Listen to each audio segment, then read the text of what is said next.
Hey, welcome back. My name is Dr. Nought, and today we're going to try to get from Bogota to London in 80 days. So, I think, let me just check this again. I don't know if we're going to be able to make it. It arrives tomorrow to Caracas. We leave at 11 a.m., so let's explore Bogota for a little longer. I don't know if we're going to make it. I'm not confident. Oh. Bogota to Belém. The heart of Bogota was Bolivar Square, named for the man who had won Colombia's independence from Spanish rule. A bronze statue in his likeness looked regally towards the Palace of Justice before Zut alors, turning to regard me with frank opprobrium. I waved at him weakly, at a loss for how else to respond to this apparition. The Colombian woman tossed a peso at the statue, and it caught the coin with an audible grinding of gears. It is mechanized, she explained in deliberate Spanish. Do not have automata where you are from? Not statues, I allowed. Generally we prefer them to be still. Still as a statue even, I joked weakly. How dull, she remarked. Clearly you are a traveler. Are you staying in Bogota long? I depart as soon as possible, I replied, looking around with clear distaste. She gave me a considering look before running back to her waiting companions at the edge of the plaza, no doubt full of tales of my uncouth foreignness. I examined the statue more closely. At the base of the pedestal was a winding mechanism which no doubt powered the statue's mainspring. Every now and then a child or a giddy tourist would turn the handle, or toss a coin into the statue's ready grasp. Simon Bolivar's bronze eyes seemed to follow me as I left the square, and all the way back to where Monsieur Fogg was waiting. I blamed my fanciful imaginings on my tiredness. No doubt our long journey was taking its toll.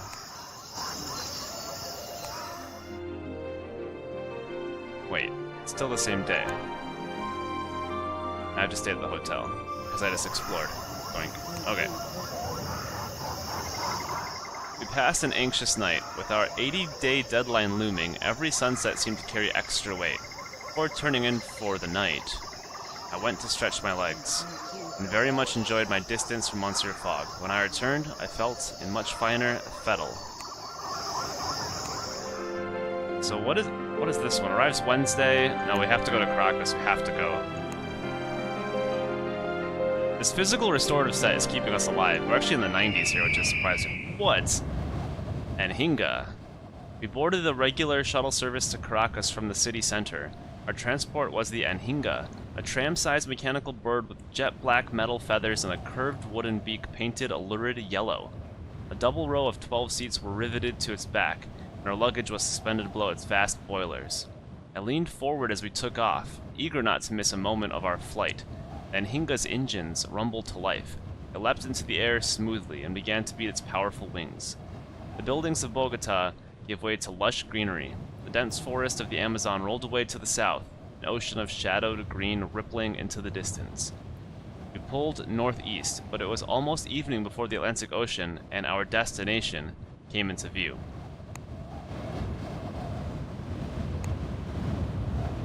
Greetings, Captain Mendez. Greetings, Passepartout.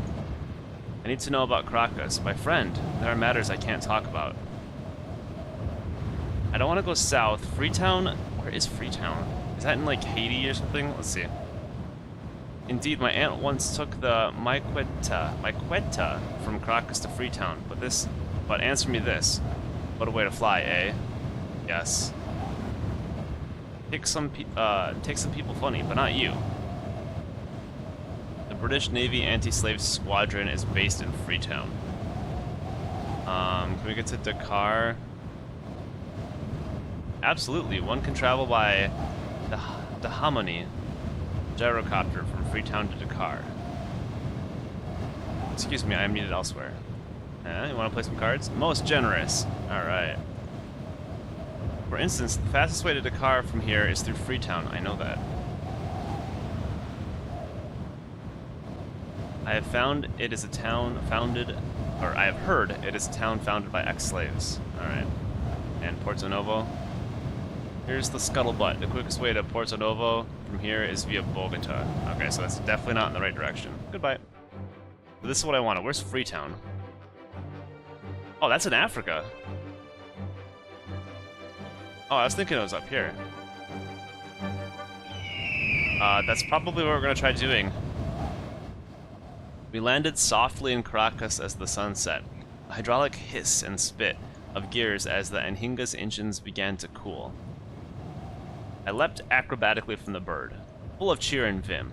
I turned to Monsieur Fogg in delight. Can we do that again?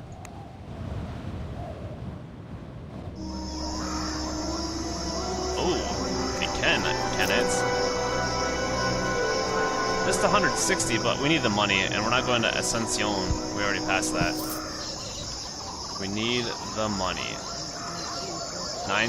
It might be pretty expensive to cross the Atlantic, and we don't have a whole lot of stuff that can be sold. What is this for? Desert Traveler?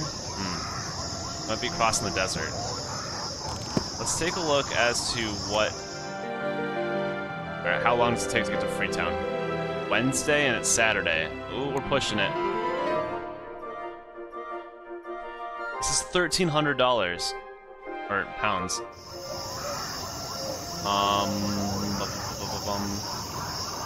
Okay. We might have a problem. We took rooms in the old Spanish colonial district of El Hatillo, a township of villas and abundant trees bounded by the Guare River and a series of mountainous peaks to the north. I went down to the river and dangled my feet in the clear water for a few hours in the afternoon. A simple pleasure. My ears were filled with the sound of rushing water. My hands sunk into the soft earth of the riverbank. As I trudged back to our hotel, a pair of Haitian ladies wearing bright linen head wraps giggled at my wet trouser bottoms, and I paused to introduce myself, as a gentleman ought to do when he encounters such charming ladies. Please, do not let us stop you, monsieur. The dark-skinned of the two cast a quelling glance at her companion, which was so arresting I nearly failed to note that she spoke in Haitian Creole rather than Spanish. My sister did not mean to laugh. Are you tourists? I inquired. Caracas is a most congenial destination, I commend you. The laughing sister fanned herself ostentatiously. Oh, monsieur, she said, beseechingly, her dark brown eyes soft as the hand she placed upon my forearm. If only I were here to see the sights. I gave her a smile of sincere respect. The girl was a brilliant flirt. I was outmatched, and conceded the field gracefully to superior armament and strategy. Our scene of flirtation had been entirely insincere, but our respect for each other as players of the game was not. Enough of that, Minette, her sister snapped. The poor man merely said bonjour. I am Garcelle Esmery, monsieur. Demoiselle Minette, you are remarkable, I praised. Don't encourage her, Demoiselle Esmery interjected, her hand resting on a gilded dagger at her hip. I am my sister's chaperone. Yes, Demoiselle Minette sighed flirtatiously. I am to be married to a local man, a thorough brute. Pff, Demoiselle Esmery shot her eyes heavenward. You have him wrapped about your finger. My congratulations on your upcoming nuptials. We're not doing any rescuing. No, we're not getting into a duel or something with someone. I bowed once more. It is a mercenary marriage, monsieur, Demoiselle Minette explained with a shrug. My groom requires my papa's Haitian wealth, and my family wishes his fertile lands. And what of love, demoiselle? Oh, I do not think I will have much trouble conquering hearts, monsieur, she replied with a laugh. After all, there are many Haitians in Caracas. They will keep me company, I am sure. A scandalous statement! Were genteel Victorian ladies in London so bold? I had not seen much evidence of such independent thinking, but then, I had never really asked. Perhaps such thoughts lurked in their minds, pulled in by corsets and circumscribed by bonnet strings? I took my leave of the Esmery sisters, feeling a little sorry for the salons and society of Caracas, which would not stand a chance against such formidable ladies. Opens Monday, the bank? Oh my god, it's a Sunday. We're doomed. Because, unless we can find a cheaper route. What's up, Prince? We might have to go that way. My second encounter in Caracas was much less intimidating. Two men with long mustaches and caped coats were sitting on the steps of a domed building, drinking wine and looking quite worse for wear. I asked them what they were celebrating, and they patted the steps they were sitting on. This fine building, the second man declared, is our building. He put out a hand. Juan Hurtado Manrique, at your service, and this is Roberto. Passepartout. Well met, Monsieur Passepartout. Come sit. I joined them on the steps, and listened to their talk of pointing and joints and domes and weights. It seemed they were at something of a loose end, after such a long project. But when is the grand opening? I asked. Tomorrow, Juan replied. If my head can stand it. As I left them, I considered how the drawbacks of grand projects is the emptiness they leave behind once fulfilled, be it a building, a colony in India, or a race around the world.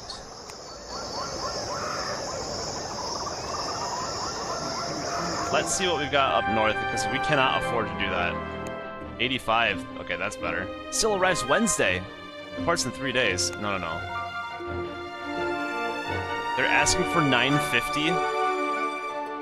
Well, that's just ridiculous.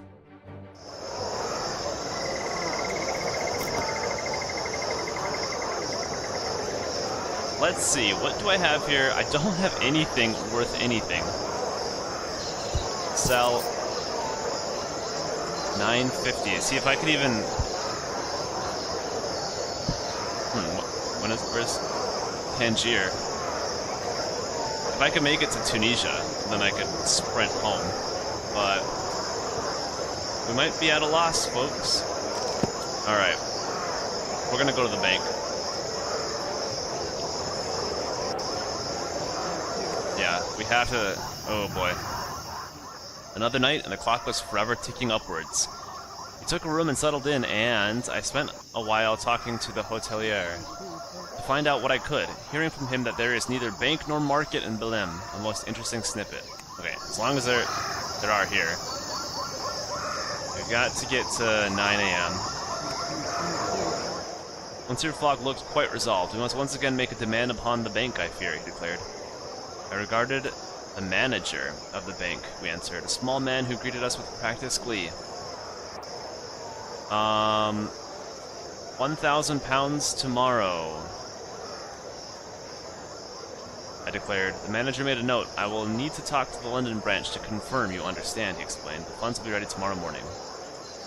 The master shook his hands on it, and we left the bank. Alright. The room was decent enough, but I was sure I would not sleep. Day 71. The last few hours of the evening, I went out to explore a little, only to observe a remarkably frenetic errand boy in a heated conversation with a housewife, from which I learned a rather uproarious witticism about South American llamas. Do you want to share? Alright, what do we have here? Parts at 4 p.m. I think we do this. This is going to take us. Arrives Friday. Let's go. Yeah, we're fine. Oh, wait, we have to go to the bank. Eek! What am I doing? Close this. Close that. The bank. The bank. I almost lost my money. We collected our funds from the bank, and the manager wished us well. Alright, let's go. This is what we have to do.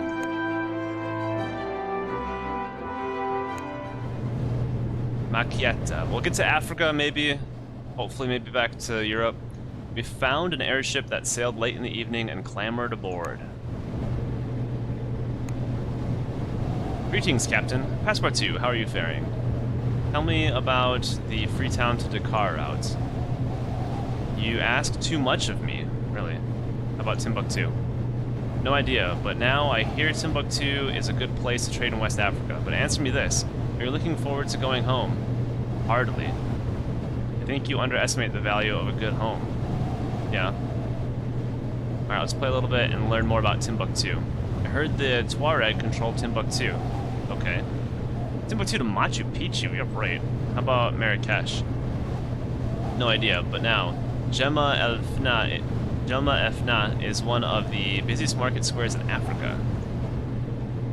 And they say that some buyers will pay well for high-grade iron ore from Marrakesh. I know, but I don't have that anymore. I think I sold it? I can't remember. The Maqueta was a spare airship of older Spanish design, no doubt purchased at cut rate by Captain Escobar. Not the Escobar, is it? Okay. I think that's a little too early for his time. The crew was almost entirely made up of Pardos, that is, those of mixed ancestry, but the rest of the passengers apart from us were all varying shades of black. I don't want to get thrown overboard, but let's mention this to the captain, who laughed. Yes, she said. Very few Europeans ever set foot on the Macchietta. You are a curiosity. I am the least curious person aboard, I retorted, and then had to clarify. That is, I am very curious, but she took pity on me. For the last 5 years, the Macchietta has offered passage to Freetown for families looking for relatives who were abducted as slaves. Why have you chosen this task, Captain? I asked, curious. She favored me with a wry look. It is not altruism, if that is what you are thinking, she said, turning away. I too am looking for someone, and I have not found them yet. I asked no other questions, for I sensed the captain would not answer them, and instead stood with her upon the observation deck, watching the ocean roll beneath us.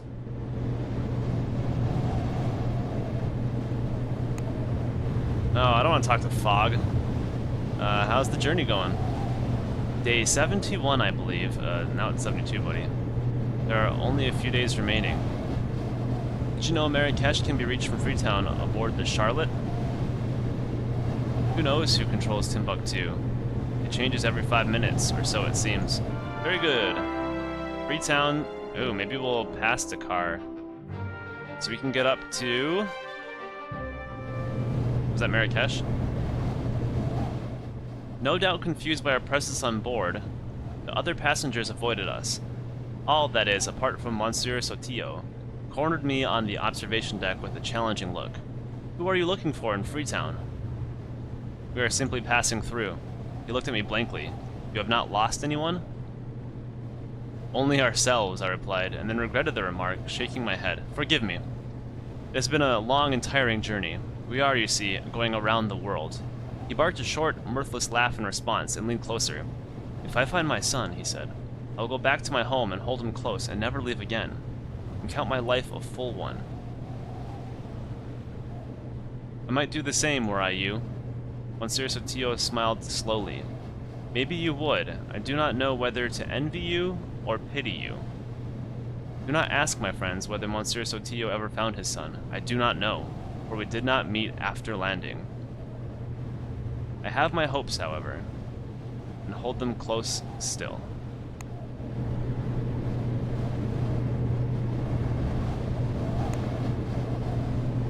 Greetings, Monsieur. Passepartout, I feel we have things to discuss. Sure, yeah, who are you, Ed? Let's discuss. Freetown to Marrakesh. For instance, some buyers will pay well for high-grade iron ore from Marrakesh. Okay. How about Marrakesh to Tangier? I believe so. My father designed parts for the horse-drawn calache from Marrakesh to Tangier. Now, tell me more about Tangier. You might be interested that the most efficient way to Tangier from here is via Dakar. You don't say. We were stopped and searched by a British West Africa Squadron airship, whose crew questioned all the passengers closely to ascertain they were not slaves being taken off to some grim plantation. Oh, a bristle-mustached lieutenant called, spotting me. What are you meant to be?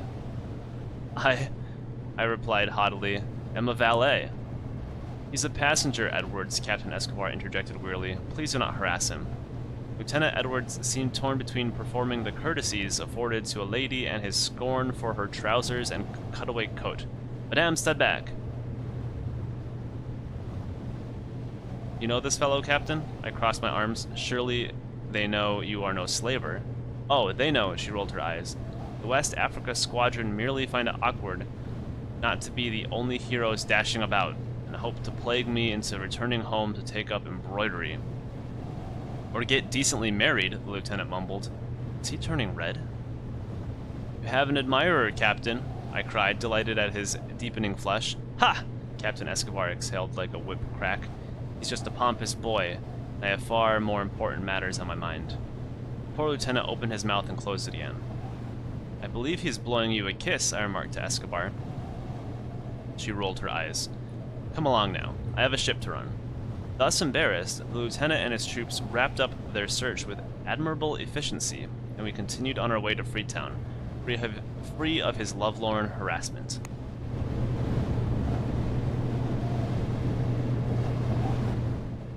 We tethered at Freetown in late afternoon, and I looked over the busy port and bustling market stalls with interest. Captain Escobar bid us farewell, but her eyes were scanning the crowds around us, searching. I hope you find what you are looking for. There's no other possibility, she said lightly, for I will never stop. I watched the passengers' faces as they dispersed into Freetown, each one scratched, sharp and bright with hope. Hope is, after all, Machieta's gift, and her mission.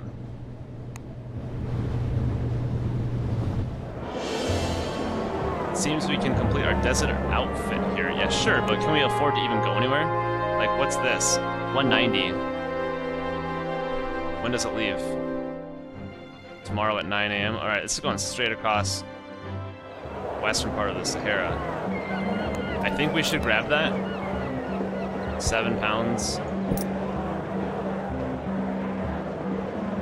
We're okay for now. This is gonna Marrakesh, yeah. Okay, so we could sell this. Hopefully that'll give us what we need to get home. We're cutting it real close, guys. Alright. Freetown drew life from its harbor. Municipal buildings and warehouses gave way to residences across the estuary. The oldest university in West Africa was visible further along at Fura Bay. The locals called it the Athens of Africa. Students from all over the continent attended classes, adding to the mixed populace. The streets were thronged with people of different shades of black, brown, and white, wearing everything from traditional West African clothing to the latest European styles. I caught the eye of a Yoruba woman in a traditional aso oke in burnt orange, who told me her name was Ojlape. I do not know what to think of Freetown yet, she said thoughtfully. I was rescued last week from a slave airship bound for Bahia. Rescued? I asked. Yes, she gave me a strange look. By the Royal West Africa Squadron. They patrol the shores and attack slavers. Surely you have heard of this. She turned her face, and I gasped. Her entire left cheek, which had been in shadow, was gouged with shrapnel scars which extended to her neck and no doubt below her blouse. Ah yes, she said, noting my observation. Being rescued is a dangerous business. Did the slavers shoot you? No. I think it was one of the British, a sergeant-at-arms, shooting at a slaver behind me. Ojulape drew her shawl around her shoulders more closely. We were just lucky that a stray bullet didn't hit the hydrogen tanks, or pierce the envelope during the skirmish. I have heard that it happens quite regularly. Will you stay in Freetown? I do not think so. I worked with the trade caravans with my sister and her husband before I was captured. Her jaw hardened. I'm heading out at first light tomorrow to Timbuktu. Hopefully I will find them there. No, we're gonna keep going the way we have to because we're running out of time. I did not envy her the journey. Timbuktu was a byword for remoteness and barbarism, and I would be happy to avoid its environs. I bade her a polite farewell as she moved away. The sun grew too much for me, and I retreated to the shade. We had come so far, my master and I, but there was still a long way to go. Stay the night, and we'll head out in the morning. Day 75. As night fell, I spent a while talking to the hotelier to learn what I could, hearing from him that some buyers will pay well for high-grade iron ore from Marrakesh. Useful information, no doubt. Everyone's talking about this. Let's go. Oh, we're riding the Charlotte, which is a balloon. Okay, but we're not driving across the desert. That'd be insane. We boarded the Charlotte, a British mail airship carrying diplomatic papers, not a few puffed-up personages, to Marrakesh. No doubt bound for the Alawite court at Fez. Captain Edwards.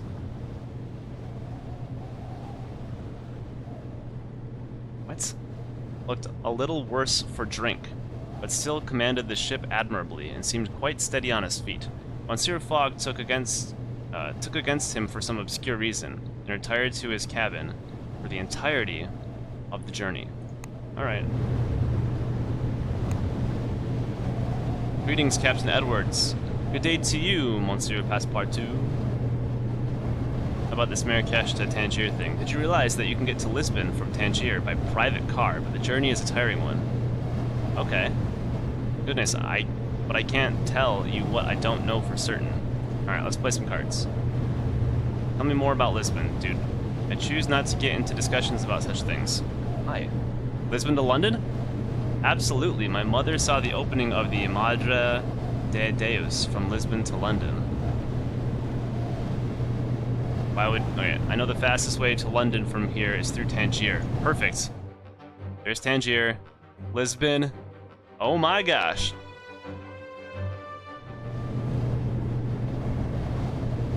And we do it. Captain Edwards offered me a cigar, which I accepted, and leaned over the airship's guardrail as he blew smoke into the cool blue sky.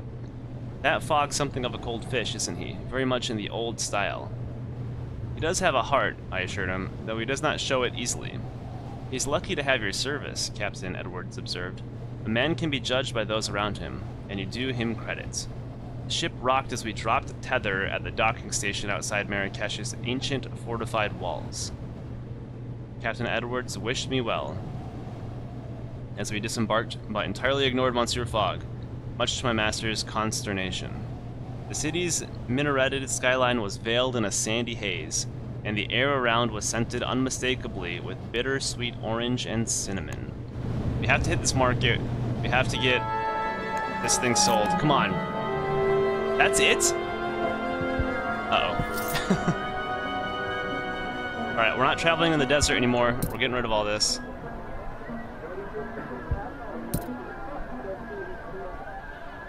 This thing...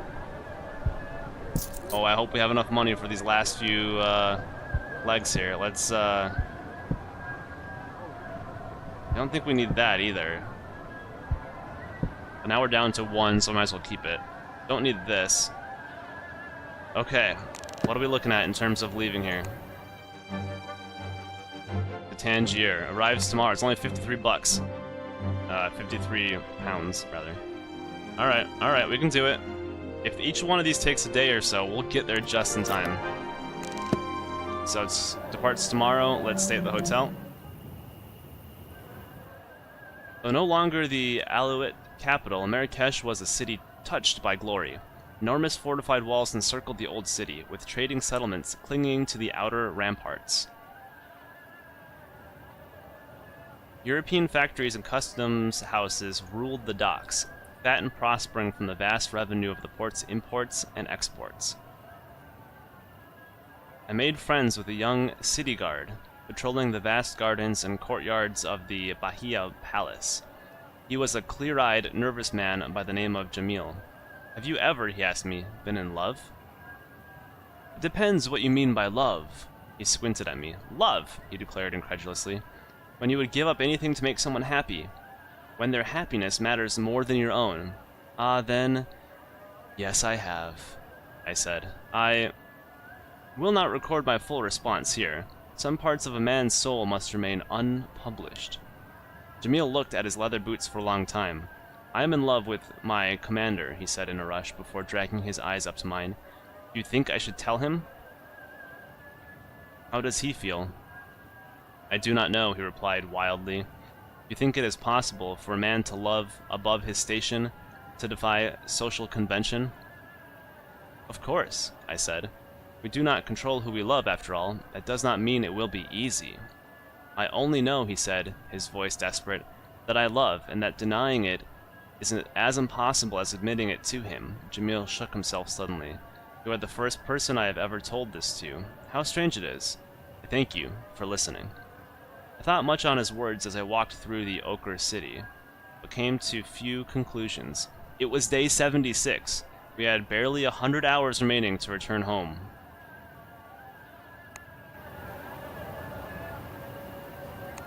No exploring, we've got to go. Sweltering heat. Oh crap, we're still not... Okay, whatever, who cares. Horse-drawn caleche. We hired one of the local mechanical horse-drawn caleches from the garden square between Katoubia Mosque and Gemma El Fna. It was only a short journey to Tangier. I know it's probably not Fna, but I don't know how to say it. Passepartout. We cannot afford to lose a single day. I know that. Have you discovered anything in the Times concerning Tangier? It is a city full of intrigue and romance, if the papers are to be believed. I'm afraid I shouldn't starting telling you anything about that. About London, we're both from there, or live there. Monsieur Fogg and I had to sit facing each other in a canopied vehicle, so I naturally began a conversation. I have dreamed of visiting Tangier. Have you? Inquired Monsieur Fogg, with every sign of genteel surprise. What an odd thing to say. Actually, this Tangier... This is Algeria, right? I thought Tangier was... Oh, I'm thinking of Tunis. Tunis, Tunisia. Okay, so we're going to Algeria, which is, by the way, where my father is from. What? Have you? Inquired Monsieur Fogg, with every... Or have you? Inquired Monsieur Fogg, with every sign of genteel surprise. What an odd thing to dream of. Is it? Until I departed London for my wager, I had never considered leaving the comforting shores of England. Not even for France. I was, he said simply, perfectly content. My astonishment kept me silent until our calèche deposited us at Tangier, the much-fabled city of espionage and wonder. Too bad we can't explore it too long, so we gotta go. There seems to be no departures today. Well, what about this? Whoa! What are you talking about, no departures today, you dip? This goes right now, we gotta go. Sorry, Tangier. Gardner Serpollet car. I think we can make it. We took a ferry across the Strait of Gibraltar, then hired a Gardner Serpollet car and two drivers, Domingo and Dimas, a pair of twins, on European soil. Having a relief driver allowed us to travel all day and night. It was a journey of almost 24 hours exactly. Are you happy to be back in Europe, sirs? Domingo asked. Not entirely. He considered my answer as the steam valve screamed its release. Been traveling long? It feels like an eternity. He smiled and said, hold on tight.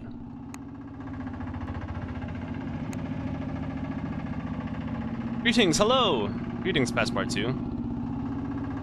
I heard of someone who saw the opening of the Madre de Deus from Lisbon to London.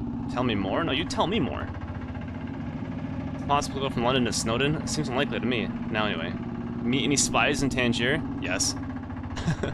Well, they can't have been very good spies if you know they were. Well, I didn't. I was just lying to you. What else do you know about Lisbon? You must have seen such marvels. Dude, you're not even answering me anymore. Ponta Delgada. I think you're out of luck there. How about Nassau? Okay, bye. We fell into silence as the Spanish countryside and towns gave way to Portuguese settlements. I could not stop looking around, even after the sun dipped low on the horizon. Monsieur Fogg was similarly restless. It should have been familiar and comforting, but after such a long time abroad, I looked upon the villages and trees of Portugal as a foreigner from a strange and distant land. Our journey had changed us both, my master and I. That much we could not deny. But barring a miracle, surely we could not make our 80-day target. We reached Lisbon. As the aureate light of dawn reflected off the Atlantic at 10 p.m., the city rose up before us like a dream. What do we got here? How long is this going to take, and how expensive is this damn thing? So, oh my god, we can just make it. We got it! We got it! Are you joking me? In Lisbon, we sat down to dine at a charming little restaurant with views across the Iberian coastline. The Mater de Hotel came over to our table as the waiter brought our aperitifs. Signors, he cried, wringing his hands, I have a great favor to ask. Nope.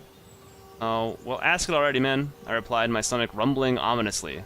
My foolish brother, what a trial he is to our dear mother, has made a grave error. We have 2 guests without a table. The maitre d' looked anguished. Could we possibly impose upon you, signors, and add 2 to your numbers? I regarded Monsieur Fogg for his opinion. We don't have— oh my god, we spent money on this? This breakfast cost us money. I regarded Monsieur Fogg for his opinion and he cleared his throat. Well then, we shall be glad to oblige, he said. The maitre d' ushered a top-hatted English gentleman and his dapper Prussian valet to our table. We were strange mirrors of each other, though Monsieur Fogg and I clearly comprised the superior, more handsome image, naturally. Our masters greeted each other and made the particular sort of upper-class small talk which forms a gentle background murmur to a servant's ears. Meanwhile, the Prussian valet introduced himself as Diedrich and gave a hearty sniff as our appetizers were served. I hope the food is up to Herr Montgomery's standards, he remarked. Herr Montgomery is very particular. So is Monsieur Fogg, I insisted. He is a most exacting master. Oh, you cannot be as exacting and precise as my own master, Diedrich insisted with horrible glee. Why, he's a fiend for detail. We gave each other a look, the sort of look two generals might exchange across a corpse-strewn battlefield. I decided to make an innocuous inquiry and asked what the monsieurs were doing in Lisbon. Well, the thing is, my master and I, Diedrich paused to chuckle to himself, we were traveling around the world. Around the world? I repeated aghast. You mean to say you are— Yes, Diedrich nodded with satisfaction and leaned closer. For a wager. No, I shook my head in horror. That cannot be. Indeed, Diedrich continued implacably. We're heading to Tangier tomorrow, and from there to South America and across the Pacific. West instead of east? I mumbled. Oh, yeah, I mumbled. I didn't scream like I just did, as though in a dream. Diedrich ignored me loftily. And what, he asked in awful courtesy, are you and your master doing in Lisbon? We are also traveling around the world, I told him churlishly, and could not resist adding, my master and I went the sensible way, and are nearly back to London. Monsieur Montgomery looked up from his plate, his eyes cool and remote. What a remarkable coincidence, he remarked without expression. Quite, my master responded. Let us give you some advice, I added, since we have just come that way. Diedrich raised one overly sharp eyebrow but did not decline my offer. Yes? Don't buy too much expecting to sell elsewhere. Markets abroad never pay well. Diedrich smiled thinly. This very meal is being paid for by the sale of a single monocle. Then why did it cost me money? One simply has to make good trades. I saw my master's reaction to that. We all took our leave with awful echoing politeness, and I made sure to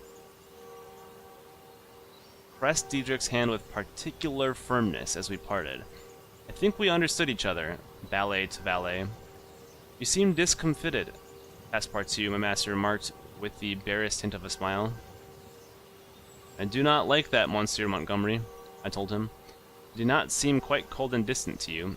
Such a sphinx-like gaze he had, as though he would think twice before spitting on you if you were on fire. Passepartout, Monsieur Fogg said with a small sigh in his voice, you are a man of remarkable depths. And that's a bad thing, apparently. So, now, we can't afford this trip. What a joke. So I have to be able to sell $62 worth of stuff, so let's... I'm not gonna fast forward it, because the market's gonna open now. Can we make it? Sell everything we have. That didn't cost... All this is not giving us any money.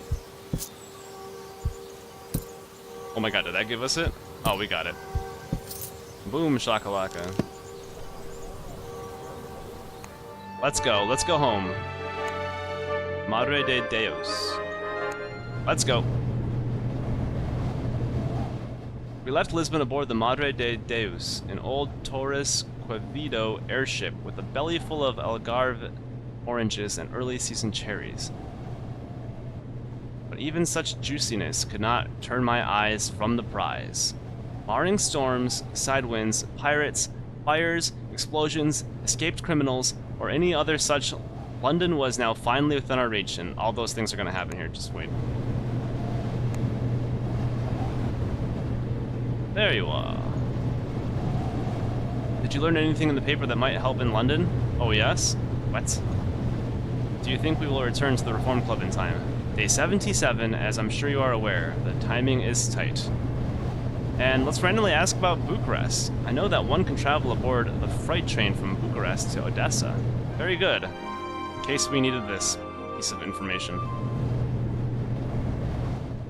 Monsieur Fogg looked out of the observation deck windows with perfect calm, as though we were not, with every passing moment, drawing closer and closer to London. My nerves were in shreds, and I was nearly chewing the rails with anticipation. I spent the remaining time watching every possible danger, one eye on the crew, the other on the ship, ready to react to the slightest trouble. Nothing broke the peacefulness of our day. We tethered at the airship dock in Hyde Park, and felt for the first time in 77 days the feel of English soil under our shoes. At long last, we had returned to London, and in time to win the wager. And we have only improved our relations slightly.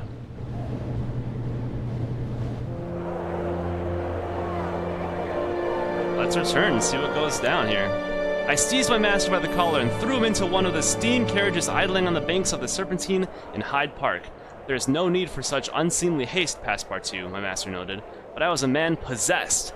The carriage barely shuddered to a steam-hissing stop before I dragged my master from his seat and up the steps to the imposing doors of the Reform Club. I released him only when we reached the great saloon where my master's 5 antagonists stood from their chairs, gaping in an attitude of great shock. Monsieur Fogg only straightened a little and said in his calm voice, "Gentlemen, here I am." The room erupted into cheers. Where had the crowd come from? Had they followed us inside from the street? I had scarcely noted them. I realized, as though a spell had suddenly broken, that my master had won his wager of £20,000. With the 4,000 we began with, the debt built up from banks along the way in our remaining funds, it was a profit of over 14,000, hardly a meager sum. My heart began to beat again.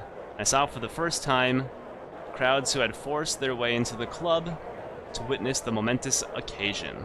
A journalist in a dark blue bonnet caught my eye. "And you must be the loyal valet Passepartout," she said. "Ah, madame, you have a sharp eye, for indeed I am." I bowed with a flourish.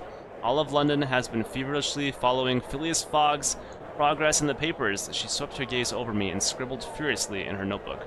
"Your master will be tomorrow's headline, or I'll eat my hat." "I am quite overwhelmed," I admitted. "I am not surprised," she agreed. "You should sit down." I pushed my way through to Monsieur Fogg, who had nearly been swallowed by congratulatory crowds. "You have won the bet, monsieur," I told him,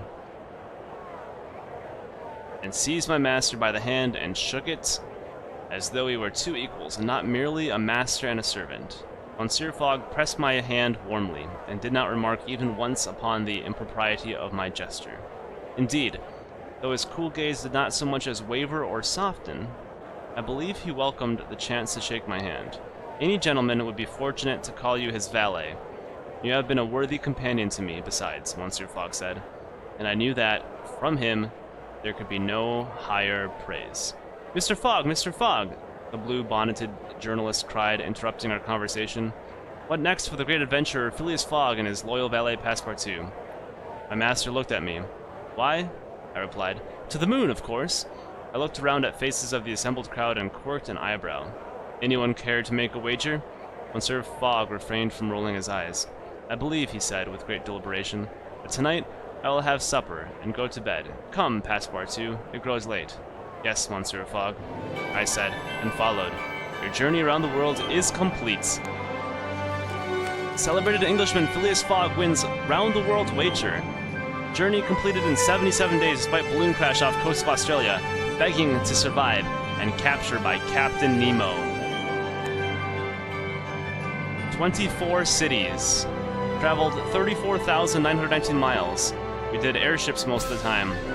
$14,000 or pounds in balance. 12,000 by sea, 4,000 miles by land, 18,000 miles by air, and we spent $9,000 or pounds. We're courageous, flamboyant, remarkable, and comfortable. Alright, so there's the journey. So you can see Season 1's journey took us through North America. Season 2, I tried staying as south as possible. We went straight south, across the Indian Ocean, stayed as south as possible. I'm gonna let you all in on a little secret before I go. I'm gonna do one more episode. I'm gonna do one where we don't stay at any hotels, and we go from London, and I'm gonna try getting to the North Pole, see if I can cut across that. We're gonna stay as far north as possible, and I'm gonna do it all in one episode, and that'll be the next episode of this game. So, I'll see you in that one. I don't know how long it's gonna be. We're gonna go around the world in one episode with no hotels as fast as possible. I'll see you next time. Take care. And goodbye.